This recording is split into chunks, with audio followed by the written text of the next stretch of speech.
शादाब शम्स के बयान पर एआईएमआईएम के प्रदेश अध्यक्ष का हमला सामने आया है। प्रदेश अध्यक्ष नैयर काजमी ने विरोध जताया है और कहा है कि ऐसे बयान के बाद शम्स को वापस लेनी चाहिए अपने बयान को और माफी भी मांगना चाहिए। साबिर पाक पिरान कलियर को बदनाम करने की साजिश है, ये काजमी का आरोप है। बीजेपी को ऐसे शख्स को ये जिम्मेदारी ही नहीं देनी चाहिए। देखिए सवालों के घेरे में एक बयान और उसके बाद देखिए कितने हमले शुरू हो चुके हैं। शादाब शम्स के बयान पर एआईएमआईएम के प्रदेश अध्यक्ष हैं, उनका हमला सामने आया है। प्रदेश अध्यक्ष नैयर काजमी ने विरोध जताया, कहा है कि माफी मांग लें, ऐसे बयानों को वापस ले लें और सरकार अपने गिरबान में झांक करके देखे कि किसे जिम्मेदारी दी गई है और इतना बड़ा बयान देने से पहले क्या सोचा गया। बीजेपी को ऐसे शख्स को यह जिम्मेदारी देनी ही नहीं चाहिए। पिरान कलियर को बदनाम करने की साजिश भी बता डाली है। तो देखिए पिरान कलियर आस्था का केंद्र, जहां पर लोग जाते हैं दुआओं के साथ, ऐसे में वहां देह व्यापार होता है, गंदगी का अंबार है, ह्यूमन ट्रैफिकिंग होती है, अनैतिक काम होते हैं, ये तमाम चीजें कही हैं शम्स ने। वो जो बयान है उनका, वो बचकाना बयान है। उस बयान में कहीं से कहीं तक कोई सच्चाई नहीं है, क्योंकि उन्होंने पूरी पिरान कलियर शरीफ को टारगेट कर दिया है।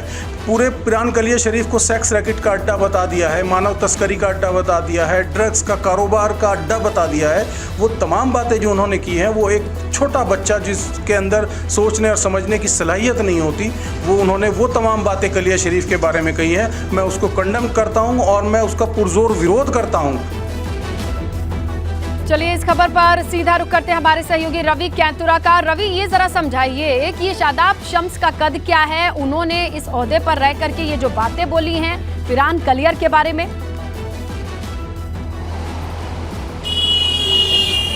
बिल्कुल स्नेहिता, देखिए वक्फ बोर्ड के अध्यक्ष हैं, एक बड़ा पद होता है और उनके बयान मायने रखता है। ऐसे में जिस तरीके से उन्होंने 3 गंभीर जो मसले सामने लाए हैं पिरान कलियर के लिए कि यहाँ पर देह व्यापार का अड्डा है, नशे की तस्करी होती है, यहाँ तक कि मानव तस्करी होती है।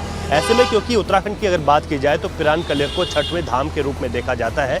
यहाँ पर अगर इस तरीके के बयान दिए जाते हैं तो शम्स ने खुद ही अपनी सरकार पर ही ये सवाल खड़े किए हैं कि वहाँ पर अगर इतना अनैतिक काम चल रहा था तो सरकार की ओर से वहाँ पर कोई संज्ञान क्यों नहीं लिया गया, कोई एक्शन क्यों नहीं लिया गया, वहाँ की पुलिस क्या कर रही है, एलआईयू क्या कर रही है। हालांकि शम्स से कहते हैं कि उनके पास तमाम इनपुट्स हैं कि इस तरीके के काम वहाँ पर हो रहे हैं जो कि अनैतिक हैं, जो कि गलत हैं, और इन तमाम कामों को लेकर वो इस पर पूरी तरीके से आगे कार्रवाई करेंगे और मुख्यमंत्री से भी इस पर बातचीत करेंगे। तो ऐसे में देखना होगा कि सरकार की ओर से इस पर क्या एक्शन लिया जाता है। लेकिन जिस तरीके से एक बड़े धार्मिक स्थल, अगर एक्शन लिया जाना होता है तो ये बात वो पब्लिक प्लेस पे ना कह के सीधे बातचीत करते। उनका कद बड़ा है, वक्फ बोर्ड के अध्यक्ष हैं, तो वो सीधे बातचीत करते हैं, लेकिन पब्लिक प्लेटफॉर्म पे इसे लाने का क्या मतलब है?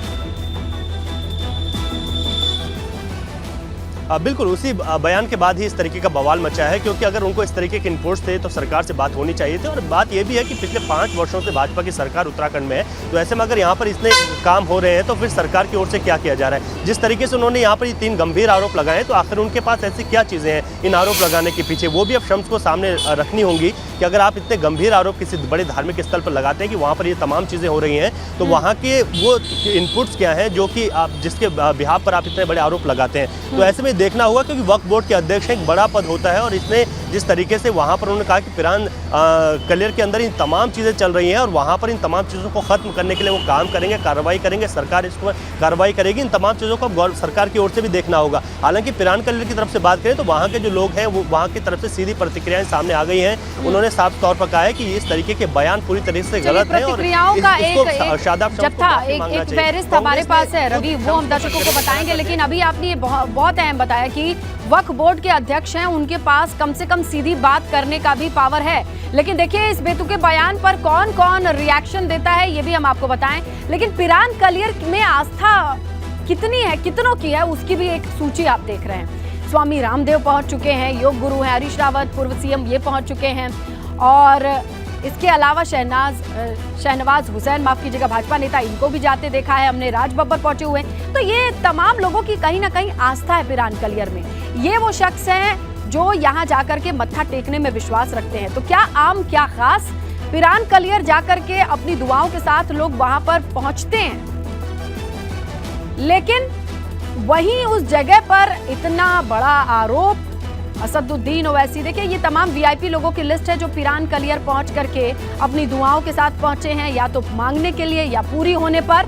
और ये वीआईपी लोग हैं जो पिरान कलियर जरूर जाते हैं, चाहे राजपाल यादव, मोहम्मद शमी, मोहम्मद कैफ, अजीज कुरैशी, ये वो नाम शामिल है। तो कई दिग्गज हस्तियां पहुंच चुकी हैं पिरान कलियर। स्वामी रामदेव, अजीज कुरैशी, पूर्व राज्यपाल, हरीश रावत, पूर्व सीएम शहनवाज हुसैन, AR रहमान, राज बब्बर, मोहम्मद शमी, मोहम्मद कैफ, ओवैसी, नारायण दत्त तिवारी, पूर्व सीएम, राजपाल यादव, गोविंदा, सलमान। एक बड़ी लिस्ट है पिरान कलियर पहुंच करके। पिरान कलियर में श्रद्धा रखने वाले लोगों की जो खास हैं, आम से खास तक लोगों की आस्था का केंद्र है।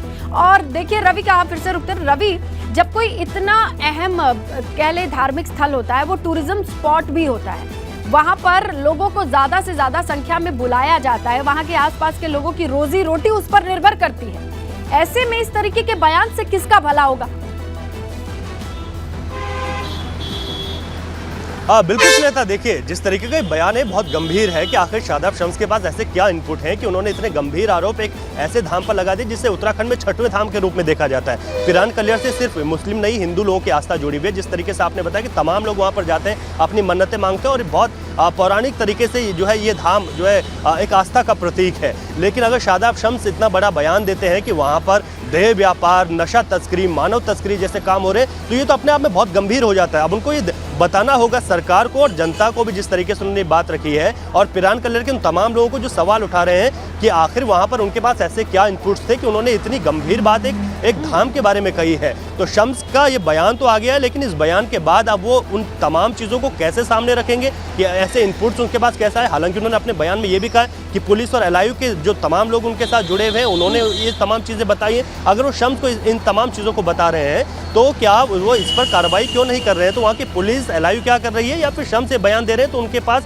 ऐसी क्या सूचनाएं उनको ये मिली हैं? क्या ये सूचनाएं पुष्ट हैं? अगर पुष्ट हैं तो इस पर फिर गवर्नमेंट की ओर से आगे क्या एक्शन लिया जाएगा? वहाँ पर जो जिन तमाम लोगों के पास वहाँ की जिम्मेदारियां हैं, उन लोगों पर क्या एक्शन लिया जाएगा? ये मसला फिर बड़ा हो जाता है। हालांकि LIU जाकर के अगर शम्स को ये जानकारी दे सकती है तो वहाँ पर मौजूद जिनके कंधों पर जिम्मेदारी है कानून व्यवस्था और प्रशासन की ओर से, वो क्या कर रहे हैं? ये भी बहुत बड़ा सवाल है। इस सवाल के घेरे में सभी आएंगे, लेकिन बाहर जो मचा बवाल है उसको संभालना भी अभी पार्टी के लिए मुश्किल काम ही होगा, सत्ता पक्ष के लिए मुश्किल काम होगा। जैसी भी अपडेट रहेगी हम आपके जरिए दर्शकों तक जरूर पहुंचाएंगे। रवि शुक्रिया।